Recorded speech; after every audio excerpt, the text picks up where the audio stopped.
Well, hey, everybody, welcome back to the show, Conversations with Kenny. I'm Kenny, and joining me on the show today is a very special guest. He's an author, he's a researcher, he's an astrotheologist. Everybody, please give a warm welcome to Micah Dank. How you doing, Micah? Good. How are you? Good, man. Thanks so much for coming on the show. I'm excited to have you here.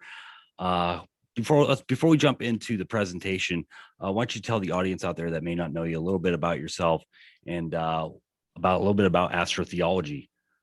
A little bit about myself. So I'm from Long Island, and I had moved in 2013 to Boston for a job with an ex that I'm no longer with, which is a good thing. And while we were there, the iPad had just come out, so she'd be watching TV at home. We didn't have a lot of friends. We'd go out to eat dinner and then come home, not a lot to do but drink and smoke. And basically what we did was I was on the iPad and I would go down rabbit holes. And I came across astrotheology through a guy named Jordan Maxwell, who a lot of people have heard of, some people have not. And that led me to someone else named Santos Bonocci. And I realized this stuff was mind blowing and I wanted to do this. This is what I wanted to do. And I just studied them for like 6, 7, 8 months, like 4 hours a day. And then eventually I was able to start piecing together things and decoding things on my own. So that's basically what happened. Right. I see, man. That's freaking wild. So you just kind of like started down the rabbit path and you're like, man, you know what I mean? Something's going on here, Yeah. for sure. For sure. That's awesome, dude. So what is astrotheology? Can you break it down? Astrotheology is basically the mythology of the zodiac and the constellations and the stars. That's basically what it is. Whereas the Greeks and the Romans had their own stories, astrotheology is something that's slightly different, but it's very prevalent in the Bible. And I'm going to go through some Bible codes to show you just how it is. Okay, awesome. I So was I was raised religious, and I never took to it, and I always looked for answers, and I believe these are them. for So sure, I'm man. going to share a little bit of my insights. The rest are in my books. I have a 6-book deal with the publisher. 4 of them are out now. Fourth one just came out 4 days ago. Heck yeah. And I think you have them, right? Yeah, well, dude, yeah, I bought the first 3 off. Yeah, I'm on like chapter 6 of the first book, and I'm loving it, man. It's great so far, and for sure, dude. Heck yeah. Signed copies too, man. Yeah, absolutely. I figured that's good. I do sell signed copies. I'll get into that later though. Right. Yeah, we'll get into that later. But So yeah, so astrotheology, you said it's a little bit different from the Greeks astrology, right? So does that mean it predates the it Greeks? does. It does. It goes back about 40,000 years. There's something called the Lascaux Caves, which were in Paris. I mean, not in Paris. They were in France. And there were these caves that people found, and they went into them. And when they went into them, they went to the back of the caves, and they Yeah, found all sorts of animals and such on the walls, like this. These are literally lifted from there. that's You see, crazy, you dude. see the bull on the top, you see the lion on the right, you see the horse at the bottom. And in astrology, the horse is Taurus, Leo is the lion, or the lion is Leo, and the horse minus the man and the bow and arrow is Sagittarius. So these were all there. So what they did was they called in an astronomer with a computer program. And what he did was he rewound the sky back. First, they carbon dated the wall and they went, okay, it's 40,000 years plus or minus 5,000. So they rewound the sky back 40,000 years with this computer program. And what they did was when they superimposed what they had there with what they have here on the wall, these pictures, they found that the constellations lined up exactly where they were supposed to. That's Not only that, but on June 21st, which is known as the summer solstice, it's the longest day of the year. They found that the sun actually came into the cave and bounced directly off this wall. Only one day. Dude, that is freaking nuts, man. It's like the Indiana Jones, dude. It really is. It is That's crazy. 100%. That's crazy. Forgive me for this whole attire. I went to PT and I still have my patch on. It's all good, man. It's all good. Just I couldn't really dress up today. I'm super sore. I had shoulder surgery, right? Like in Christmas Eve, I have an 8-inch gash from here to here. No kidding. They just fit. I have a new shoulder, so I'm still dealing with PT with that. So, but that aside, so So anyway, these paintings, they had them there, right? Right. But there's questions that you can ask in the Bible, or that are confusing in the Bible for people. Some of them are how Jesus was able to heal the blind, how he walked on water, how he turned water into wine, why he had 12 disciples, why he was betrayed with a kiss by Judas, why he was dead for 3 days, why his birthday is December 25th. All of that has to do with astrology. For and sure. I'm going to show and explain that. You familiar with any of these? Absolutely. Yeah, absolutely. I was raised in a Christian home, Baptist, so I'm super familiar with it. And yeah, absolutely, man. Astrology and symbolism. You know what I mean? I feel like there's so much symbolism in the Bible and astrology, like you said. And yeah, man, for sure. Okay. Have you seen, I know I've been getting around the podcast scene on like Twitter and everything, and everybody's Right. kind of a big family anyway. But and I've done a ton of shows. I've done maybe like 75 shows since June. But have you seen this particular presentation, the one I'm literally going through? I don't think so. No. Okay. If you have not, you're in for it. All right. I'm ready. So what do we know? Genesis 1:14. Let lights appear in the sky to separate the day from the night. Let them be signs to mark the seasons, days, and the years. And that's what astrology is. Absolutely, man. That's what astrology does. It separates the day from the night, and to mark the seasons, days, and the years. There's certain zodiac signs that you have to do certain things on when they come out. We take for granted that we have calendars, watches that tell time and tell us the day of the year. So we kind of have an idea when like it's going to get cold, but the ancients didn't. All they had to do was look at the stars. That's all they had. Right. What they had to do was based on that, they had to make up their own calendar, and they basically used that. So they had to obviously look at this for God knows how long, and then develop a system. Okay. But in order to understand the system, you have to understand the 12 signs. Now, you're probably familiar with the 12 signs. I see the thing behind your head. Yeah. You're familiar with the 12 signs. Let me go over this. Yeah. I can't tell what that is. It's in my natal chart. Actually, I had a tattoo on my arm. Oh, that's badass. I like it. And then dude, I've got a Libra. Oh, okay, nice, dude. Hell yeah, man. Dude, that's badass. I'm gonna pull this camera off real quick because I kind of want to show you my Aquarius tattoo here. Oh, that's gorgeous. That's the Earth too. I could see your. Yep, that's. Wow. How do your religious parents feel about that? They accept me. They love me. That's what it's all about, man. I believe everybody's on a different path and everybody has different beliefs, dude. And we got to come to an understanding and really just accept that and love people for who they are and how they choose to approach life. You know what I mean? And like, there's different levels, man. And you know what I mean? Nobody's better than anybody else, but that's how I feel about it, man. So what I'm gonna do is I'm gonna go.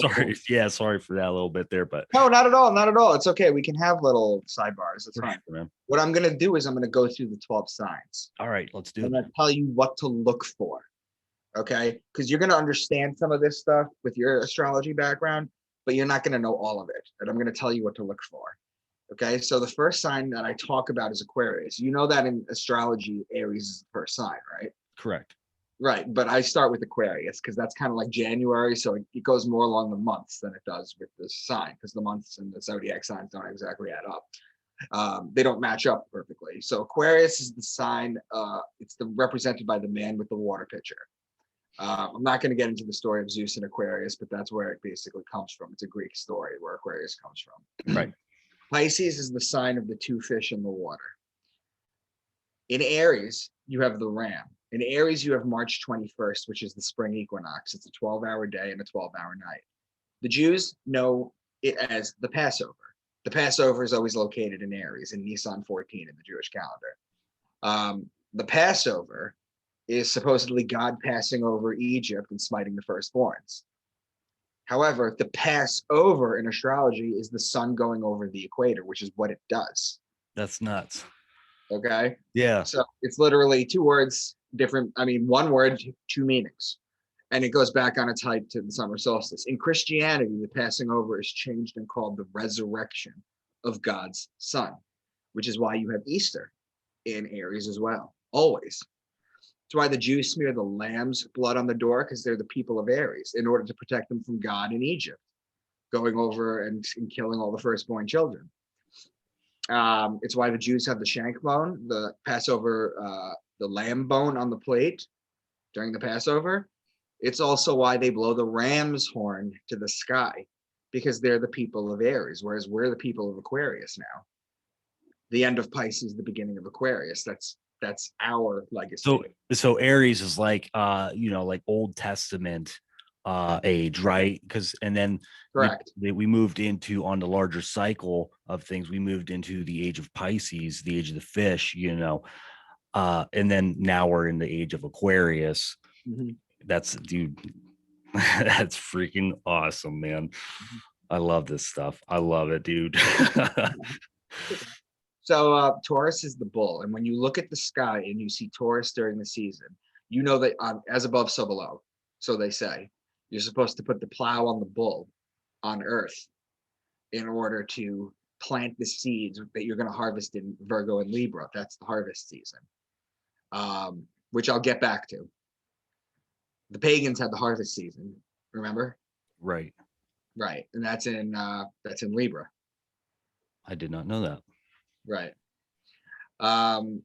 Gemini is the twins. It's Castor and Pollux Troy, whose sister was Helen of Troy. It's the story of Achilles. Cancer is the crab. It's the sideways moving creature. So watch what I'm doing. As the sun, you got the zodiac wheel. Right. The sun starts on December 25th. It rises a degree every day as it goes alongside this wheel, every single day. Then it hits June 21st, which is the height. Then for 3 days after, it stays at that height. Okay. And then on June 25th, it drops a degree. And then every day after, it continues to drop another degree until it hits December 21st, which is the bottom. Okay. That's the winter solstice. That's the longest night of the year. That's when the sun was dead. Then for 3 days, or God's son was dead for 3 days, it stays at that height. And then it comes back to life December 25th, which is the birth of Jesus. It's the birth of Tammuz. It's the birth of it's a birth of Horus. It's the birth of countless gods. Mithra. I mean, all these gods were all December 25th. I did not know that. That's crazy, man. We think just Christmas time, you know what I mean? The birth of Jesus and stuff, but I didn't realize there was other deities, I guess, you know what I mean, that were at least a dozen. Really? And it's not like it's being hidden. You can literally look it up. Right. Yeah, for sure. Yeah. For sure. So Leo is the king. He's the lion. He's the king of the jungle. The ruling planet of Leo is actually the sun. So when they're talking about the sun in his glorious kingdom, they're talking about the sun in Leo, because the sun is the ruling planet of Leo. The sun rules Leo and the moon rules Cancer. So it's the masculine and the feminine. Okay. Virgo is the woman holding the wheat stalk. Remember before when we were saying that you plant in Taurus? Well, basically the virgins would cultivate the wheat in Virgo in order to make the bread for the year. So you have the virgins, the young women, and you have the sign of the wheat, because they go out and get the wheat. So you plant in Taurus when it tells you to plant, and then you go pick the wheat in Virgo. Libra is the justice, the scales, the balance, it's the just one. The reason it's justice is because it judges God's sun as it passes over the fall equinox and begins its descent into winter, into cold, into death. So basically it's judged in Libra and sentenced to death. The Jews always celebrate the new year around the fall equinox, always in Libra. And because the sun is because Libra is judgment, okay, you have Rosh Hashanah, which is the Hebrew New Year. 8 days after that, you have something called Yom Kippur, which is the Day of Atonement. It's the Day of Judgment. It's when the Jews go to temple and fast all day, and they pray to God that he's going to leave them in the book of life for the next year. Okay, so that's what that is. Libra is also wine season. So when you plant for the grapes in Taurus, you could press the wine there. So in Virgo, you have the bread, and in Libra, you have the wine. So you have the bread and the wine. Those are the symbols of Christianity. Then Scorpio is the scorpion. He is the betrayer. When a scorpion bites you, it leaves an imprint in your skin that looks like a pair of lips. Okay? That's the betrayal. It's why the mafia has something called the kiss of death, where they kiss you off. That's where that comes from. That's where that metaphor comes from. And it's why Jesus was betrayed by Judas with a kiss, He could have been betrayed by, I don't know, throwing a rock at him or pointing him out. No, it specifically says it was a kiss, and that's because they understood that it was all astrotheology, and he was betrayed with a kiss. So Judas is Scorpio. Each one of the 12 disciples represents one sign. Wow, Okay? dude. Judas, Wow. Judas happens to be Scorpio. Sagittarius, this is where the bow and the arrow shoot the sun and inflict further punishment on the sun. In the Bible, it's translated as a spear going to the side of God's son. Okay. And I'm going to show you the Bible verse where it translates that. Okay. But it's important to know two things. There's two important, the spear is important. There's two Bible verses, not verses, sorry. There's two Bible murders that are incredibly important in the Bible. The first is the first murder with Cain and Abel. Do you know what the word Cain means in Hebrew? No, I don't. It means spear. Really? Yes. And then the second one would be the spear going into the side of Jesus. So it starts with the spear and it ends with the spear. Huh. Okay. So then finally, the goat is Capricorn. And the reason is, look, you have the zodiac wheel, right? You have the circle. Capricorn's at the bottom. And just like the sun starts to climb up the mountain metaphorically on the zodiac wheel, so does the goat start to climb on the mountain in real life, because that's what they do. Right. It is. Yeah. Freaking mountain goats, man. I tell you. That's what they do. So do you have any questions so far? I don't think so. No, not so far. Why? I mean, I guess I'll let you finish before we. No. Please interrupt. It's fine. Just like the symbology. Why is there so much symbology in the Bible? You know what I mean? Why is there so much? Why is it hidden in like a metaphor? You know, it's just. Well, I mean, it's a double metaphor because Jesus himself talks in parables. People think that's the only metaphor that he uses, because Jesus only talks in metaphors. Right. But there's metaphors under the metaphor. That's what's incredible about the Bible. For sure. Is you can read it one way legitimately, or literally, I should say, not legitimately. Literally, you could take it one way, and then you can understand the kind of shit I'm about to show you.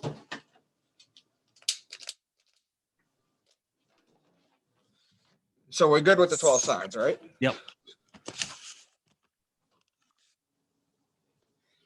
Names for Jesus. Now, you're going to be familiar with some of these names with your upbringing.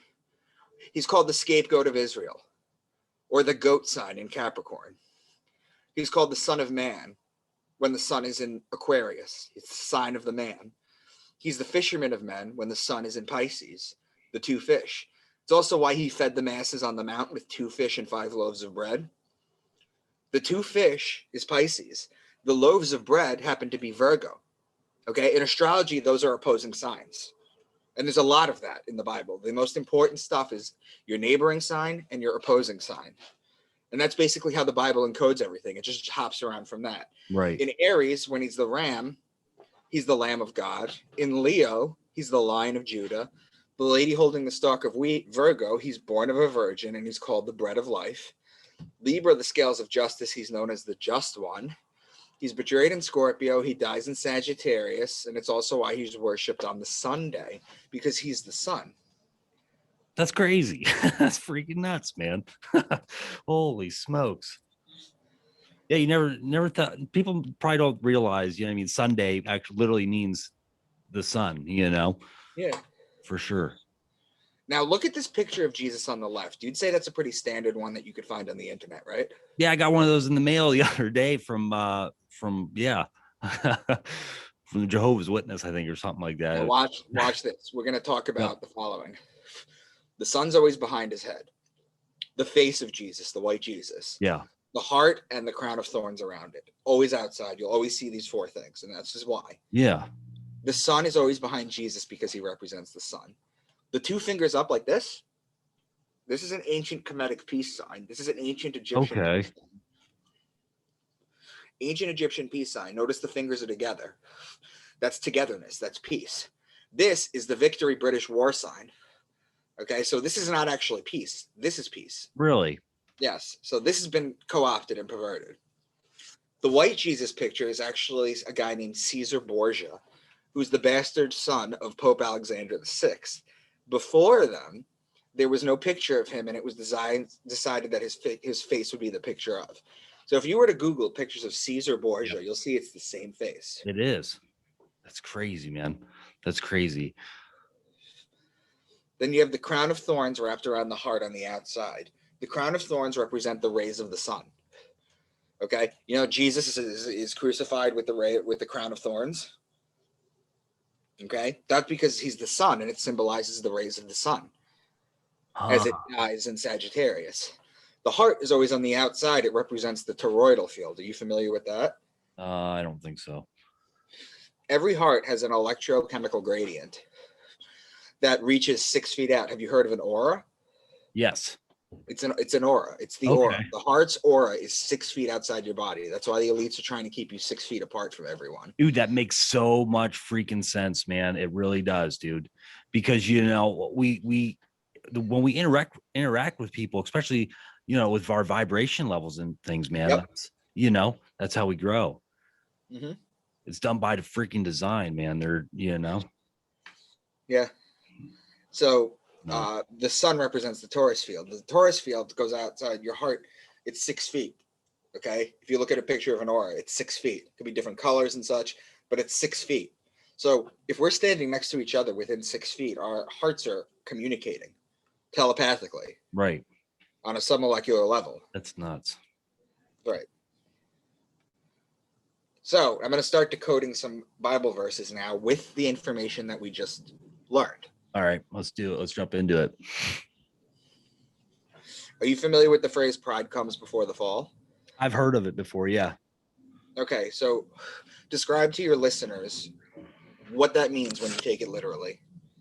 Pride before the fall, man. I think that means like, when your ego is getting so big, like, there's a reality check coming. You know what I mean? I feel like it has something to do with that, sort of. Yes, that's exactly what it means. However, the group of lions is called a pride. Pride is the lion. Lion is Leo. Leo is in July and August. That comes before the fall. Right. No, oh, dude, no kidding. Like the seasons and stuff. Mm-hmm.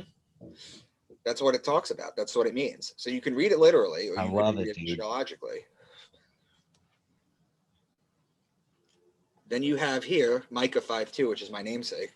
But you, Bethlehem Ephratah, though you are small among the clans of Judah, out of you will come for me one who will be ruler over Israel, whose origins are from ancient times. However, Bethlehem is 2 words in Hebrew combined. It's bet, which means house, and lechem, which means bread. So it's the house of bread. Well, I just told you that when you hear bread, you think of Virgo. It's the house. This is the Virgo. Each sign is considered a house. You've heard this. Right, every sign is considered a house. So it's the house of bread. That's Virgo. The virgin. So the Savior will come from a virgin. It makes so much sense too. I feel like, and nothing against people out there that are listening that, are Christians. Dude, there's nothing, I don't have anything against any religions. You know what I mean? Like everybody's on their own path, but I personally have a hard time reading the Bible in a literal sense, man, because I see the symbology, I see the astrology in it. And, I have a hard time believing that, just some, you know what I mean? Yeah. No, 100%. That Jesus came from a literal virgin. Like you said, I think it's all symbology, man. It's got to do with it. Is virgin is Virgo. Virgin is Virgo. That's mind blowing though, but you know what I mean? So I just gave you all the signs that you need to look for in the 12 signs when you're trying to decode things. I'm going to read the next passage slowly. It's Deuteronomy 32. Okay. And you're going to tell me how many signs you've picked up on in this passage, okay? All right. He gave them honey from the cliffs and olive oil from the rocky ground. He gave his people butter from the herd and milk from the flock. He gave them lambs and goats. They had the best rams from Bashan and the finest wheat. They drank the best wine made from the juice of red grapes. But Jeshurun became fat and kicked like a bull. You see how that's all metaphors? It's all symbology. Wow, dude. Now, the two that you didn't realize is the first sentence. He gave them honey from the cliffs. That's the one that's throwing me off. Yeah. There's a group of stars in Cancer called the Beehive Cluster. Really? Yes, it's an asterism. It's a small knit group of stars called the Beehive Cluster. Okay, so that's the honey. He gives people butter from the herd and milk from the flock. Well, that comes from the Milky Way galaxy. Our galaxy, yeah. Okay, so the Milky Way galaxy's center is in Sagittarius. So the land from Cancer to Sagittarius, metaphorically, is the land of milk and honey. That's nuts, dude. It's not a literal place. Yeah. It's a metaphor. It's the stars. Revelation 4:7. The first living creature was like a lion. That's Leo. The second was like an ox. That's Taurus. The third had a face like a man. That's Aquarius. The fourth was like a flying eagle. Now, it's important to know that in astrology, the scorpion is the belly crawling creature. It's the lowest form of life on Earth. Its evolved form is the eagle, and the eagle's evolved form is the phoenix. So the eagle equals Scorpio. When you put these four signs together, Leo, Taurus, Aquarius, and Scorpio, they are the four fixed signs of the zodiac. Okay. You have your mutable signs, you have your cardinal signs, you have your fixed signs. Right? I don't know much about the difference between all those. That's a little further. That's fine. Then, yeah. That's fine. We're not really going to get into it, but basically just know that you have the zodiac wheel. Yep. And then you have the solstices and the equinox. They form a perfect a cross through it. Right. That's the cross of God's son that he lives and dies on. That's why Jesus had a cross. Okay. But these four signs make an X like this directly through the cross. It's a perfect alignment. And it's just explaining the signs. Wow. Revelation 12. This is the woman with the dragon. Have you heard of this one? I think I have, yeah. A great sign appeared in heaven, a woman clothed with the sun, with the moon under her feet and a crown of 12 stars on her head. She was pregnant and cried out in pain as she was about to give birth. Then another sign appeared in heaven, an enormous red dragon with 7 heads, 10 horns, and 7 crowns on its head. Its tail swept a third of the stars out of the sky and flung them to earth. The woman clothed with the sun is the sun in Virgo. It's clothed as a metaphor. So if the sun's in Virgo and the sun's out during the day, then the moon would be at her feet. It would be under, because when the sun's up, the moon's down. When the moon's up, the sun's down. Right. Okay. So another sign appeared in heaven, an enormous dragon. Its tail swept a third of the stars out of the sky and flung them to earth. The constellation Draco is the dragon. Its tail goes from Aries to Sagittarius, which is 4/12 of the signs or 1/3 of the stars out of the sky. That's nuts. So that's all astrology right there. It's crazy. All these books are just astrology. Got 2 minutes on that other one over there. Gotcha. Yeah. Coming up on half. Yeah, it's no big deal. Yeah, it's no big deal though. I'll just read this real quick. Yeah, I've given an example of astrotheology in the Old Testament as well as the New Testament. I've been accused of cherry picking verses from the Bible to prove a point. So let's take a much longer passage and see if we can decode it as well. Okay. All right. So we'll leave this, but what I'm going to do is I'm going to go into the Book of Job. Okay. Okay. And you know the story of Job, right? I'm familiar with the Book of Job. Yeah. Okay. It's the oldest book in the Bible. It actually predates Genesis. And what we're going to do is we're going to read God's response to Job. And I'm going to show you how line for line, it's nothing but pure astrology. Absolutely it is, dude. You know, but you know what I mean? Why have they messed with the Bible and why have they hidden these things in there? You know what I mean? These are we'll get to it. We'll get to it. Right, I know. I'm just gonna stop this right here and then just start re-recording. All right. All right. And yep, we're good. All right, we're recording again. So yeah, go ahead, man. We're good. Job 38:32. God says, "Can you lead forth the Mazzaroth?" The Mazzaroth literally translates in English to zodiac. So when he says, "Can you lead forth the Mazzaroth?" he's saying, "Do you know the zodiac?" Now that's like a premonition to what's about to come. Okay. But Mazzaroth over time becomes Mazalot, which survives in Judaism today as Mazel Tov. And Mazel Tov means good fortune from the stars. Then what's the Lord's challenge to Job? He says, "Can you bind the chains of the Pleiades? Can you loosen Orion's belt?" those are metaphors, but they're obviously talking about astrology, right? Then he says, can you bring forth the constellations in their seasons or lead out the bear with its cubs? The constellations are the zodiac above, and the bear and its cubs are Ursa Major, the Great Bear, and Ursa Minor, part of the Big Dipper. Who can tip over the water jars of heavens? Well, that's the man with the water pitcher. That's Aquarius. Do you hunt the prey for the lioness and satisfy the hunger for the lions? Well, that's Leo, the lion. Who provides food for the raven? That's the constellation Corvus, which means raven and borders Virgo. Do you watch when the doe bears her fawn? Mriga, meaning deer, is located in Orion. Who let the wild donkey go free? That's Acellus Borealis, meaning donkey, and is located in Cancer. Will the wild ox consent to serve you? That's Taurus. The wings of the ostrich flap joyfully. That's Lambda Achille or Al-Thalinan, which means two ostriches in Arabic. Do you give the horse its strength? It laughs at fear, afraid of nothing. Does not shy away from the sword. The quiver rattles against its side, along with the flashing spear and lance. Remember how I told you it becomes the spear? Right. That passage right there. Does the eagle soar at your command and build its nest on high? That's Aquila, which is the Latin name for eagle and is a constellation a few degrees above the celestial equator. Finally, he says, can you pull in Leviathan with a fish hook? Leviathan is the fish god, so that's Pisces.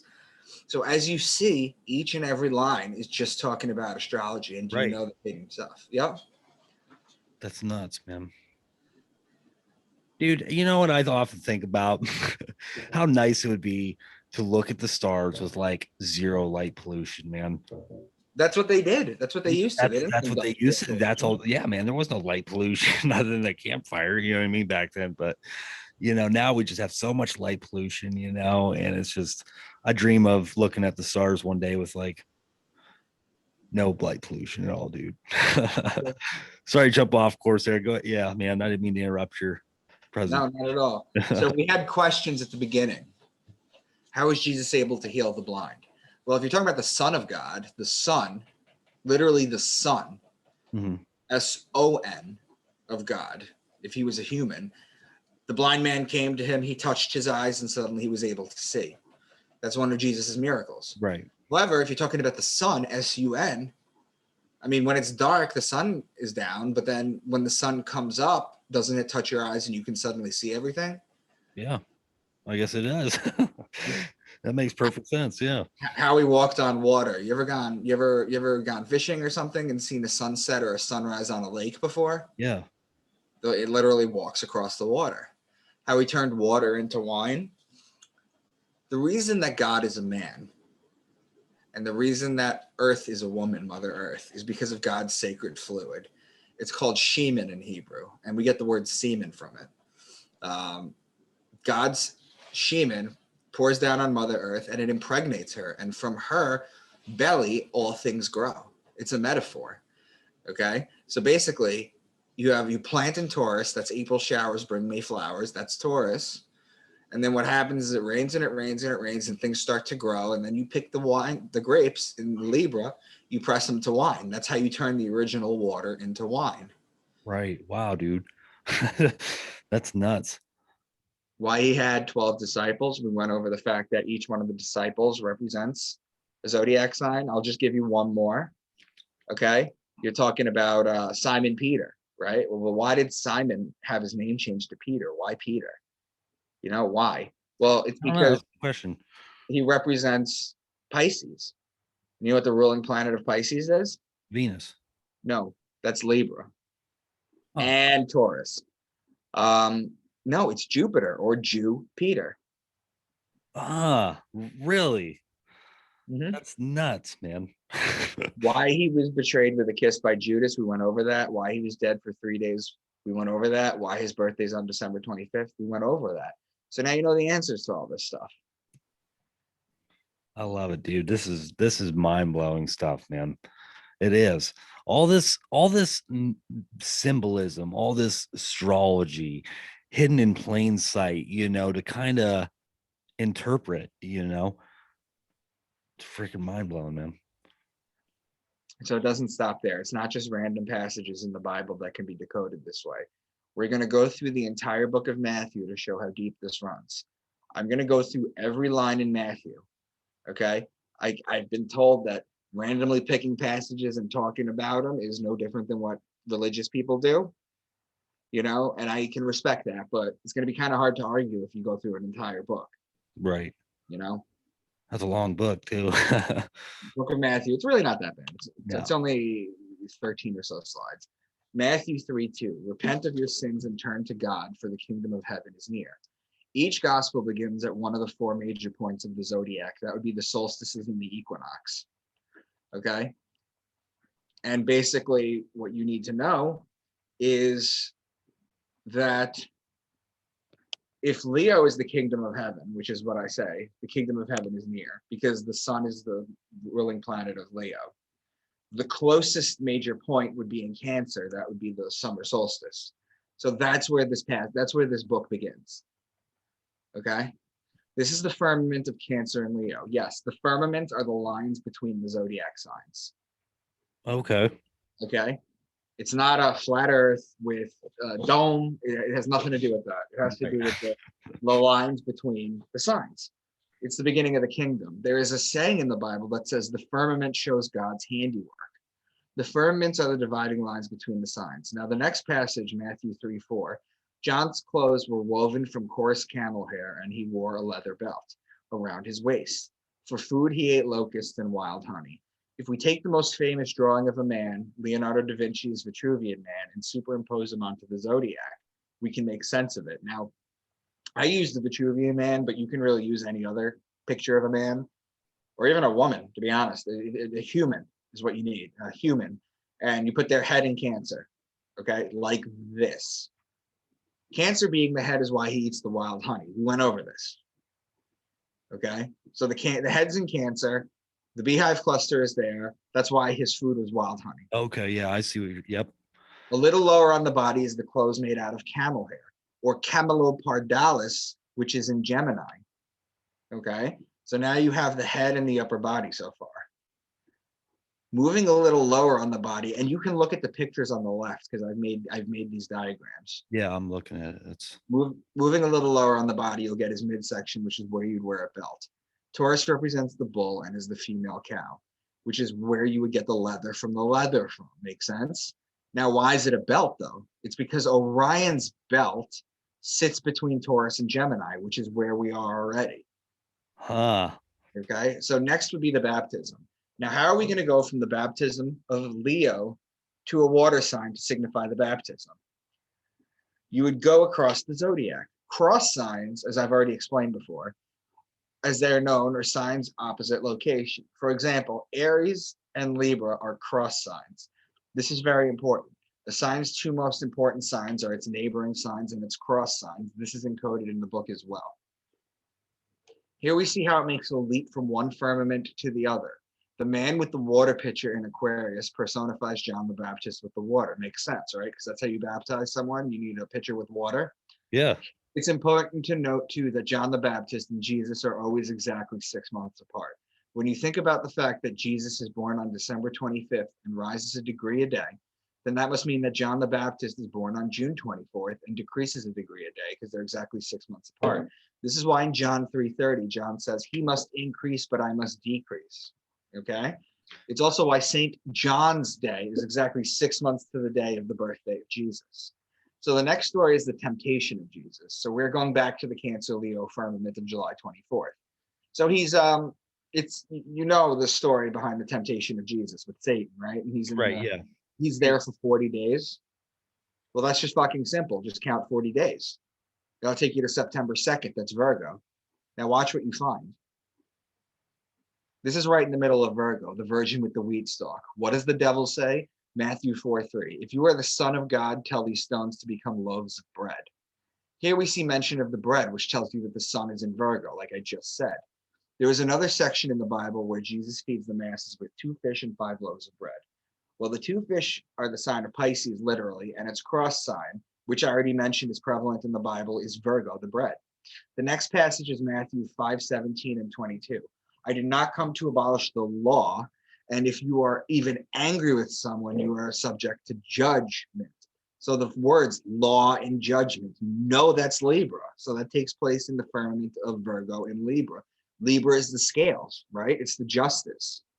When you are at the firmament, it can be used on one or either side. So if I'm at the firmament of Virgo or Libra, I could talk about law or I could talk about bread. Because if you're at the firmament, it kind of goes to either side. When you're solely in one side, you're remaining talking about that one sign. And that's what the Bible basically does, is it goes from one sign to the next, or back a sign, and then it goes across, and then it goes to the next sign, and then it comes back across again. That's how you follow this roadmap. Okay? So law and judgment, Libra, the scale of law, which judges the sun before its descent into fall and winter. Matthew 7, 9, 10. If your children ask for a loaf of bread, do you give them a stone instead? Once again, this being the firmament between Virgo and Libra, it is switched back to Virgo. Matthew 7, 15, 16. Beware of false prophets who come disguised as harmless sheep. And can you pick grapes from the thorn bushes? The sheep are the ram in Aries, and the grapes are in Libra. Once again, these are opposing signs. Moving along, Matthew 13. Later that same day, Jesus left the house and sat beside the lake. The story now moves from Libra to the barrier between Aquarius and Pisces, as he is right beside the lake, or the two water signs. I am aware in astrology that Aquarius is an air sign. It's not a water sign. However, in storybook fashion, when they're talking about it in the Bible, because it has water in it, you talk about water with it. Okay, I have to get that out there because I get people all the time telling me, oh, Pisces is a water sign, but Aquarius is an air sign. I get it. I know. As it's across from Virgo, the wheat stalk, the grains. Is it ironic that the next parables are the wheat and the weeds, the mustard seed, and the yeast, all having to do with bread, all having to do with seeds, growth, right? Moving right along, next is the fishing net parable. So now we go back from Leo, Virgo to Aquarius, Pisces, okay? You're going from one firmament to the other, okay? And you're in the middle of the Aquarius, Pisces firmament. So the fishing net parable talks about two fish. Gemini is the sign of two men, technically twins. However, there's just a short mention of brothers in the next passage. He's just the carpenter's son, and we know Mary, his mother, and his brothers James, Joseph, Simon, and Judas. This ends at the firmament of Gemini, Cancer. How do we know this? Because the very next story is the death of John the Baptist. Now you see the arrow where it's pointing to? Yeah. That's December 21st. Every time you see the firmament between Sagittarius and Capricorn, you know that they're talking about a death. Okay? As I've mentioned previously, death comes at the end of Sagittarius, okay? I'm going to give you an example outside of how the Bible's been written, and I'm going to give you an example of something that's not actually in the Bible, but I'm going to show you how you decode it, okay? If I say to you, the rulers were divided between war and love, it split the land in half. You could read this as a literal translation. Or the ruling planet of Aries is Mars, who is the god of war, and the ruling planet of Libra is Venus, who is the goddess of love. There is your war and love. If you connect it like I've done here, it literally splits the land in half. It splits the zodiac in half. That's how they do metaphors in the Bible. Okay, that's all this astrology. Yep. Matthew 14, 17, and 32. But we only have 5 loaves of bread and 2 fish. I mentioned this previously, but the bread and the fish are opposing signs in the zodiac. Then this is the cross of God's son. This is what I was telling you, is when you connect the solstices and the equinox, that's what it looks like right here. Okay, it's a perfect cross. Okay, we were just in Virgo, and now next is Libra, which is law and wine, remember? So what stories do we get? The story of the temple tax, the unforgiving debtor, divorce and marriage, and the parable of the vineyard worker. It's almost like it makes sense, right? Right. As you can see at this point, how things are encoded and put in plain sight. Next is Scorpio, the betrayer. This is where Judas betrays Jesus with the kiss. Okay, and what comes after Scorpio? You have Sagittarius with December 21st. Here's where Jesus is crucified on the cross. I've showed you, but we know that when the sun dies on December 21st, it remains dead for 3 days, then rises on December 25th, the resurrection. Okay, and that's the book of Matthew. That's nuts, man. So they're literally talking about the sun. You know, they're talking about That's all they're talking. Yep, they're talking about the sun. They're talking about the stars. You know, and that's where our calendar came from. You know what I mean? That's like where our cycle. That's where we learn cycles. You know, where our ancestors learned how to farm. Dude, that's mind blowing, man. And it's important. It's important because it's the first science. I told you about the Lascaux caves, right? Right. I told you about the last case. We've known this for at least 40,000 years. Whether aliens gave it to us or we figured it out by then, that's a whole different story. But these people are supposedly hunter-gatherers 40,000 years ago. Right. And the other thing that you have to remember is that if we had a cataclysmic event, we would what we would need to do is figure out all the stuff that they know, all these mentions of the signs, which one's a cross sign, which one's here, what means what as far as the zodiac and as far as the constellations, what animal does it mean? We would need to figure that out again, because we would need the calendar again. If there was ever like a massive like nuclear bomb or something, and we lost all calendars, computers, watches, smartphones, tablets, calendars, Right. we would need to learn this again. And what you'll find is that in 325 AD, Constantine unified literal Christianity. From there, people basically raped and pillaged to spread it. Okay, but before 325 AD, original Christians were known as Helionostics, which literally means sun worshippers. That's what they were. In fact, Julian the Apostate, who was Constantine's nephew, okay, who wrote some books that you could still get to this day, talk about that, the worship of the sun. That's what it was. Right.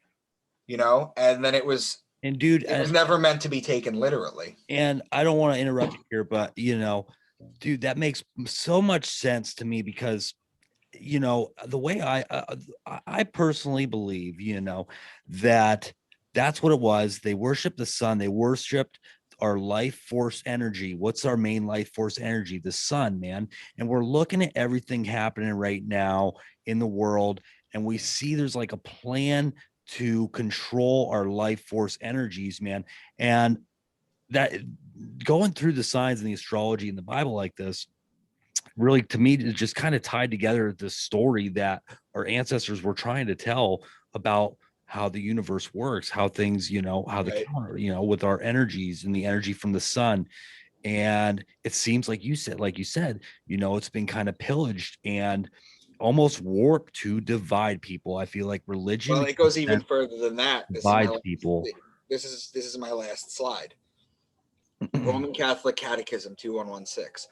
All forms of divination are to be rejected. Recourse to Satan or demons, conjuring up the dead, or other practices falsely supposed to unveil the future.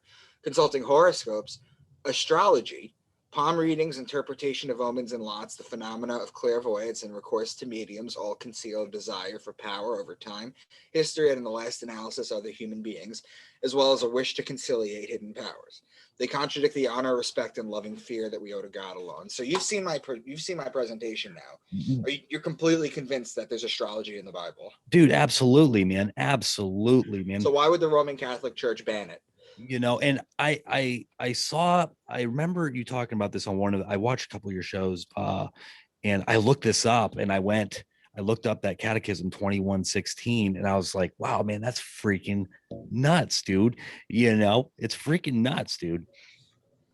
Yeah. But why would they do that, man? We're gonna go deep right now, dude, because why? Personally, I feel like there's a reptilian species that is walking among us, and they're using like the Vatican, man, as like a hideout almost, because I've asked people before, like, hey man, do you really think the snake in the Garden of Eden was like a literal snake talking, or is it more likely it was a reptilian extraterrestrial, that was in the Garden of Eden, that kind of whatever they did, genetically modified us, divided us, or gave us maybe reptilian part of I don't know, man. But dude, that's what I think's going on. I feel like there's a reptilian. Well, we all have a reptilian part of the brain. Yeah, isn't it like our shadow side, like our, it's our basic instincts for food, fuck, survival. It's our, yeah, okay. It's our basic needs. Basically how you act when you're drunk. Our primal side, sort of. It's our primal side. Okay. It's like you act when you're drunk, because it lowers your vibration. Right. That's nuts, man. Yeah, but that was my presentation. Dude, I loved it, man. I love the presentation, dude. Hold on, my cat's attacking my freaking leg. Apologize for that. I loved it, dude. I think it was great, and dude, thank you so much for coming on the show, man. I don't know if that's where you want to cap it off at, or if we can still talk for a little bit. I'm fine with that. Yeah, I mean, I did though, man. I loved it a lot. Man, why are they getting in? Why are they trying to take our life force energies, man? I feel like that a lot of that has to tie in with it.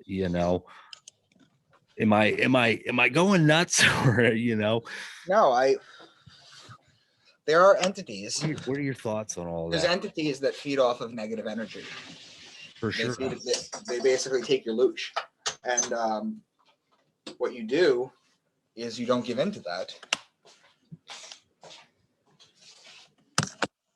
By sharing this kind of hidden knowledge, and I mean literally hidden knowledge. Like if I didn't give you the 12 signs and what to look for, this would all be lost. Right. So do you mind me asking, like, how did you find this through researching, like, to just This is 95% my stuff. it's nuts. The names for Jesus I got from Santos. Okay. But this is 90%, 95% my stuff. That I write about in my book series that you're gonna Absolutely. get to. Oh, yes. I wanted to do that on this, kind of get into your book series a little bit, talk about that for people out there listening, where they can find your books, just jump into So that. I'm on Amazon. But if you don't want to give Jeff Bezos your money, reach out to me direct, and I sell signed copies. I've got about 30 stacks upstairs that need to go to the post office That's awesome. so far of people that want signed copies. Usually get like 15 to 20 a week or every other week. So what's the book about, man? I mean, I kind of know because I bought the first 3 myself. So they're thrillers. What I've done is I've encoded all this kind of information in thrillers so that you discover it in real time with the characters. Okay. And right now I'm pitching it to movie heads. Oh, really? Yeah. Dude, that'd be cool. My publicist is actually. That'd be cool. Hell yeah. Yeah. So we're trying to get a series made out of this. Dude, that would be so badass, man. I would totally be into that. I know. Heck yeah. So you said the 4th book just came out, right? The 4th book just came out. Is there an expected time for the 5th and 6th? Or The 5th is coming out June 15th. The 6th is coming out September 15th. Okay, cool. Awesome. So when my agent initially sold the book series to the publisher, I don't know why she said that, but all my books were already written. Okay. So I guess that's why she figured. She was like, all right, and then they committed to one every 3 months.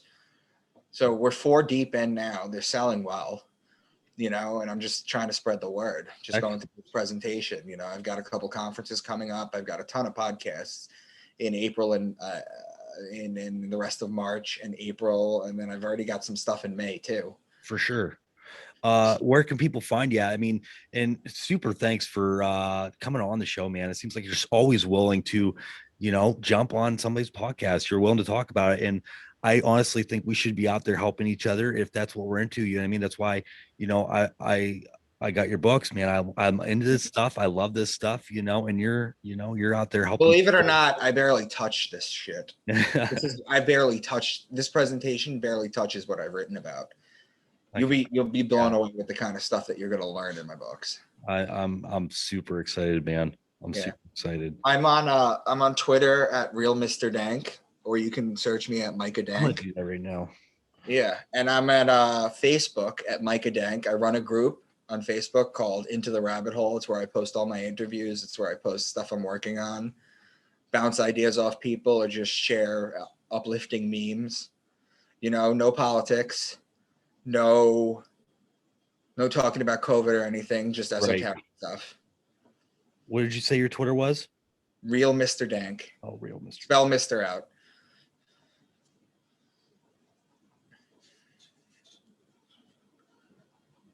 And anybody that wants to know, you can find me on Twitter at SwordfireX5. I'm gonna be honest with you, man. All my Twitter stuff is like crypto stuff. Like Twitter. I know, I've noticed that. Yeah, Twitter. I just follow for the crypto stuff, but I'm gonna follow you right now on here. And awesome, dude. Awesome. Well, thank you so much, dude, for coming on the show. Have you gotten into the Book of Enoch? Dude, I haven't. I don't know much about the Book of Enoch. I don't. Well, next time we do a show, I'll do it for you. I was gonna say I can stop recording this right now and we can just continue if you're up for it, man. I can't. I've got things. Okay. All right. Man. All right. I've already did a podcast today. I did the Ripple Effect with Ricky Verdes. Okay. So I was on Ripple earlier, And then I saw your post on Facebook, and I was like, we got to do a show. And you're like, how about tonight? And I was like, fuck yeah, how about tonight? Heck yeah, man. And I love it, dude. I love the spontaneous part of it. You know, I have no notes. I wasn't ready, prepared at all, but I was like, screw it. Let's just go with it, man. You know, let's just roll with it. Now, do you think this is the kind of presentation that you could show your parents? I'm gonna be honest with you, man. I'm just gonna put it up online, and you know, I'm gonna go with it, dude, because you know, I love my parents. My parents love me, man, and I gotta speak my truth. And there's no disrespect. I don't mean any disrespect, you know, against their beliefs or against anybody's beliefs out there, dude. But you know, I have to live my truth, man. And my truth is, this is what I love doing this stuff, man. You know, I'm discovering this, and that's what it's about, dude. You know, I like I said, no disrespect. You know, I made that comment about getting the thing in Jehovah's Witness, and there's Jehovah's Witness out there. I have my thoughts on that, but hey, man, you know, if that's what you're into, that's what you're into. Right. You know, no disrespect at all, but you know, I mean, it is what it is, man. Cool, man. Well, thanks for having me on, man. Absolutely. Let's connect Absolutely, dude. Let me Yeah, know when man. this goes live. All right, for sure, man. And I'm totally down with having another conversation if you are, and just kind of talk about astrology. You know what I mean? I know you got the presentation and stuff, but I'm always down for another conversation if you want to do it. So, Okay, so let's send me some dates you have in May. okay, I will. I'll do that. All right. All right, man. I hope this was educational. I hope that your fans enjoy this. You know, look, I don't judge. You know, if I'm talking to one person or 500 people, I For don't sure, care. dude. For sure, man. You know what I'm saying? It's Yep. just it gives me a chance to brush up on it.